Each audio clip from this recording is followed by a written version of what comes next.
Bienvenido a Futuro, un podcast de Contextico donde comento la Biblia y diferentes temas desde una perspectiva reformada, optimista y misional.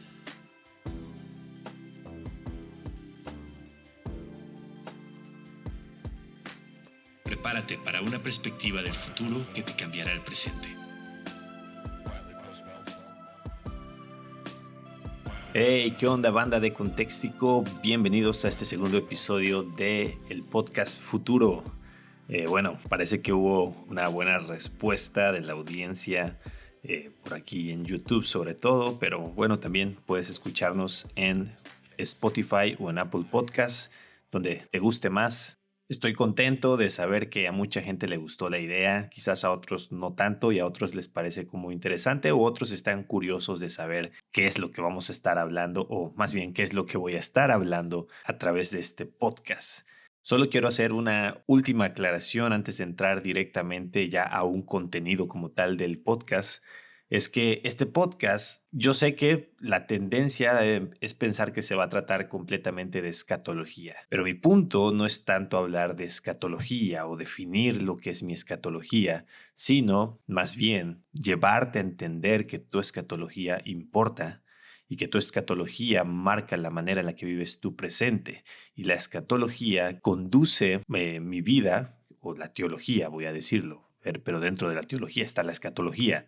Es la que conduce tu presente, tu visión del futuro, tu perspectiva del futuro marca cómo vives tu presente. Y entonces vamos a estar hablando de cosas más que nada de tu vida presente, pero obviamente para ir aterrizando esos temas del presente tenemos que regresar al pasado y definir qué es lo que la escritura dice en algunos pasajes, ¿verdad? Porque va a empezar a generar preguntas o cuestiones que yo sé que tarde o temprano se tienen que responder. Entonces creo que llegará el momento en el que tenga que hablar más específicamente de escatología y lo quiero hacer, si es algo que me gustaría hacerlo. Y de ahí en fuera tú te vas a ir dando cuenta cuando la cosa se torne más a hablar del futuro. Pero bueno, ya no quiero dar más explicaciones. Más bien quiero entrar directo ya al tema o al texto que quiero estudiar en este momento.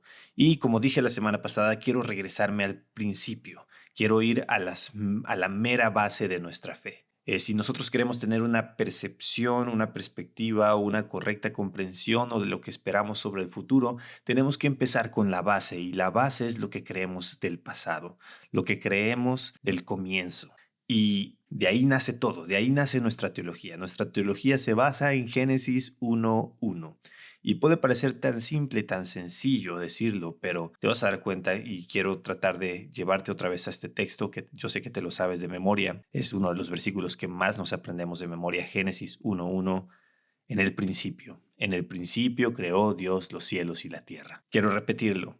En el principio creó Dios los cielos y la tierra. El peso de cada una de estas palabras, cuando ya la analizas por separado, te vas a dar cuenta que puedes irle extrayendo jugo, y de eso se trata la exégesis, ¿verdad? De extraer el jugo al texto.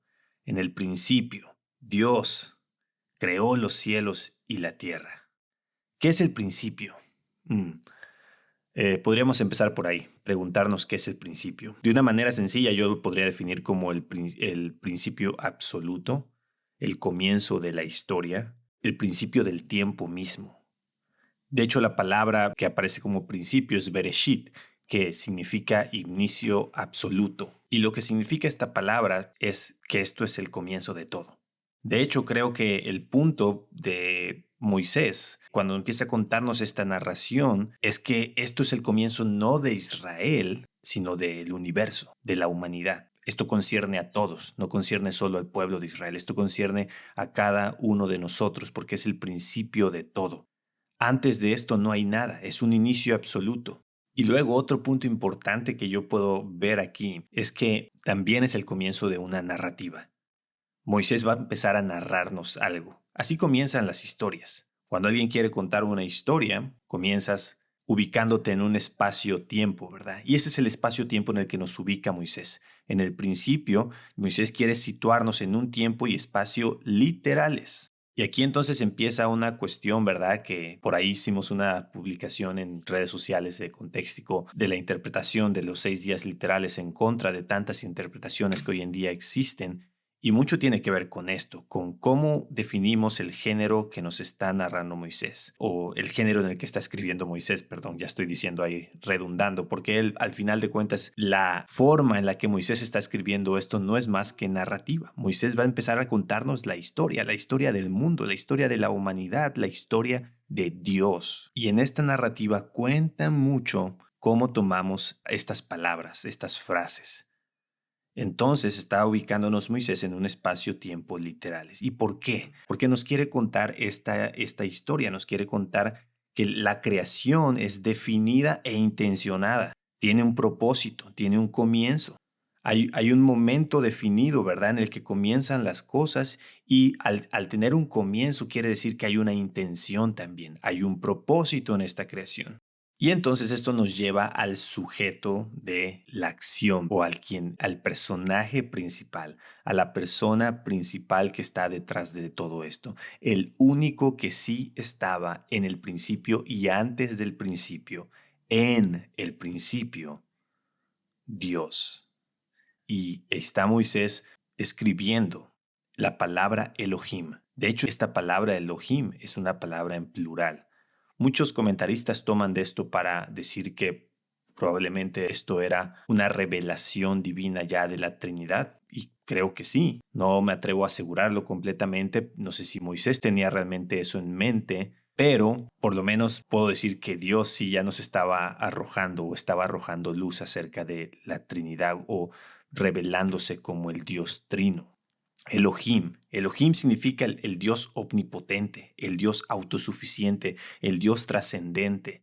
Podríamos decir que Moisés nos quiere presentar a este Dios soberano que está detrás de toda la creación, o como Pablo lo define en Romanos 11, todo es de Él, por Él y para Él. Y este Elohim es el que está en el principio. Y Él es el único que está detrás de todo esto. Y entonces Dios creó. Y la palabra que Moisés usa es vara, que es una palabra que es única para describir el acto creador de Dios. No es hacer, no es formar, es crear, crear de la nada. Y en ese sentido, la creación, lo que Dios está haciendo aquí es único. No es algo que se repite en la historia. Es un momento específico en el que Dios está actuando para comenzar su creación. Es un acto también de inmanencia. Yo voy a decir, estamos ubicándonos en este comienzo de la historia en el que Dios está entrando o está comenzando la historia y ese Dios trascendente de repente se está haciendo inmanente, está entrando. Y este acto creador es el acto que comienza la historia. Cuando tú ves ya todo esto, en el principio creó Dios los cielos y la tierra y puedes empezar a desmenuzar las palabras, comenzar a hacer esta exégesis en las palabras y a sacar definiciones. Podemos un poco perdernos y no sé si en este punto ya te perdiste entre tantas definiciones. Aventé muchas palabras que yo sé que necesitarían mucha más definición, yo lo sé. Esto no se trata de que es un podcast de 15 minutos, de 15, 20 minutos, no es un libro. Ahí puedes leerte las teologías sistemáticas para estas definiciones. Más que nada, este podcast quiere llevarte a la reflexión. Y cuando vemos a Dios comenzando su creación en el principio, comenzando la historia de la humanidad, una pregunta que nos hacemos actualmente es ¿a dónde va el mundo? ¿A dónde vamos? ¿A dónde nos estamos dirigiendo? De hecho, recientemente he estado escuchando un libro, no es un libro cristiano, de hecho es algo que a mí me gusta hacer también, es escuchar libros no cristianos, sobre todo de este tipo, que hablan mucho del mundo o que nos muestran un poquito la cosmovisión secular. Este libro se llama The End of the World is Just the Beginning, el fin del mundo es solo el comienzo. Y se trata hace como un recuento histórico este autor de la globalización y cómo el mundo de la globalización que conocemos está colapsando. Y no tanto es de un punto de vista pesimista, simplemente le está tratando de ver los hechos como tal y está tratando de vaticinar, ¿verdad?, con estadísticas y todo esto, a dónde está yendo el mundo. Y eso me hizo pensar mucho cuando yo estaba haciendo un poco de notas para este episodio. Solemos preguntarnos a dónde va el mundo, a dónde va la historia. Y en este punto es importante recordar Génesis 1:1, que la historia no está dirigida por nosotros. Nosotros no dirigimos la historia, porque nosotros no la comenzamos. Nosotros no dirigimos el mundo porque nosotros no lo comenzamos, nosotros no lo creamos. El mundo tiene un creador Y si tiene un creador, tiene un propósito. Y si tiene un propósito, este propósito se va a cumplir porque el creador que lo hizo es el Dios Elohim, el omnipotente, el autosuficiente, el trascendente, el soberano. Y este soberano está dirigiendo todo por él y para él. Y cuando nos preguntamos entonces a dónde va la historia, lo único que yo te puedo decir es que el Dios que la comenzó, el Dios que comenzó su creación es el Dios que la dirige. Es el Dios que sostiene la historia y que el futuro está en sus manos. A veces necesitamos un poquito más de perspectiva bíblica cuando vemos el mundo. Nos paniqueamos muy fácilmente. ¿Qué pasó con el COVID hace 4 años? Pensábamos que la humanidad se iba a extinguir. Habían cristianos creyendo que nos íbamos a extinguir. ¿Cómo puede ser posible eso?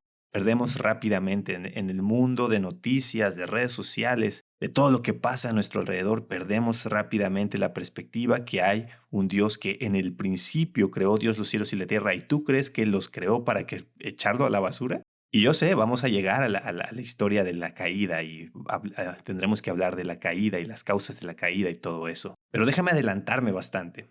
De hecho, te voy a contar rápidamente. El otro día llega mi hijo, yo estaba aquí trabajando, yo trabajo en casa y estaba en mi oficina, que es en mi cuarto, y llegó uno de mis hijos, mi tercer hijo que tiene 6 años ahora, llega y me dice, papá, ya me aprendí mi primer versículo de la Biblia, y era Génesis 1:1.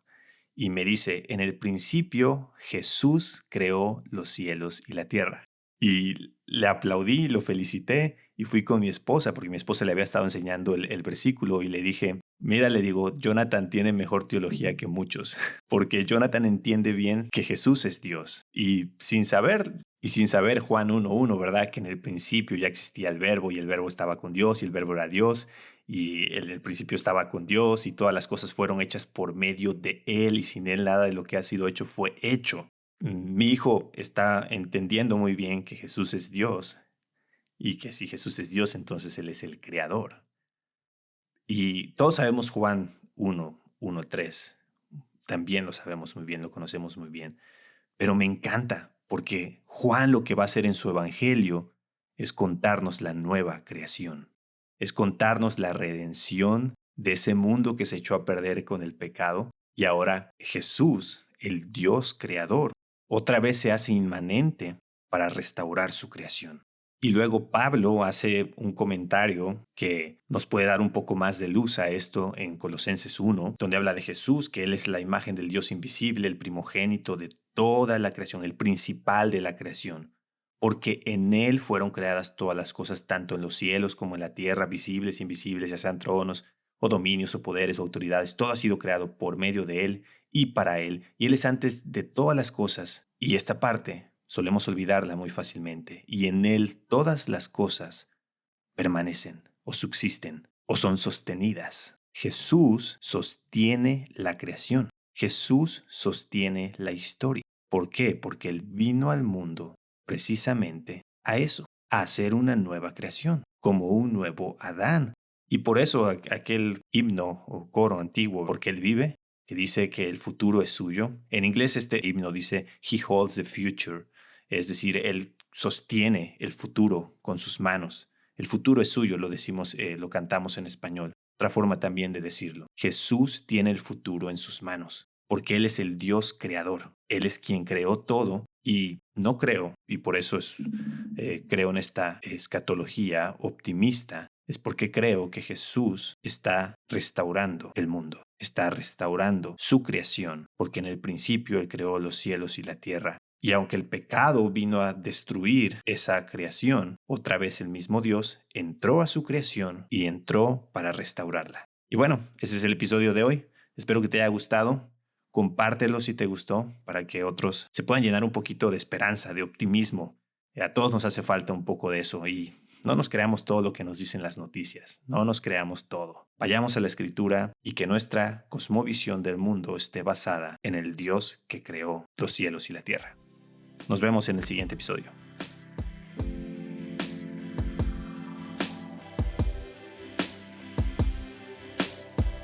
If postmillennialism is the case, then I have to behave differently.